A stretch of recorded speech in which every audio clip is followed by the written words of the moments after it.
We've also been watching the ongoing situation in terms of flooding. Rivers continuing to swell across Michigan.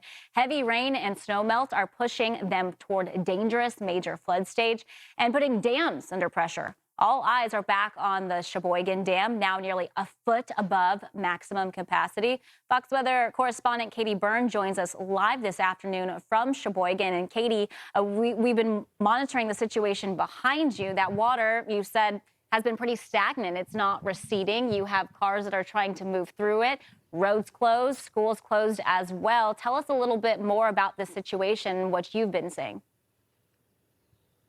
Well, Melanie, it's definitely disrupted life here. Like you mentioned, all of those closures, people can't really get around. And then some people can't even get into their homes without wearing waders or using a boat to access a home. Just in the last hour, we had firefighters moving through here, knocking on each door, just clearing these homes as they're now suggesting another evacuation. They also tied up these pieces of caution tape on mailboxes as a sign that they've cleared these homes, no residents inside. This is along Black Lake in Cheboygan County. This is a waterway that feeds into that Cheboygan River, putting pressure on that dam system. We spoke with a firefighter on the scene who was talking a little bit about what their priorities are right now.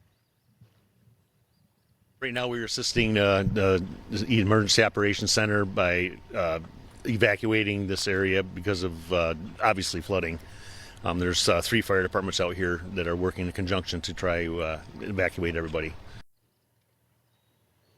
The concern is that we've got more rain on the way. We could see forecasters say another ½ inch to an inch by tomorrow, and the water just has nowhere to go. The Fox flight team flies overhead earlier today, showing us an aerial view of just how expansive the devastation is. You could see dozens of homes submerged in water, and this has been the situation for 4 days now. I've been able to speak with some residents. I'm told these are about 50% seasonal properties, 50% year-rounders. Those year-rounders, a lot of them are staying right now with family and friends or at shelters nearby that have been set up to accommodate people who are displaced. But I've been speaking with people who have been driving in and out of this flooded street. One couple, they were just trying to grab the last few things they could in case that water continues to rise.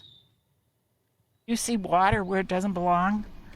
You know, it just doesn't belong there. And I looked up out of my kitchen and the river was running through between my house and the neighbor's house. We got our pictures out. That was the first thing we went for, and we got out there all in the back of the truck here. So the rest of it is replaceable pretty much, you know.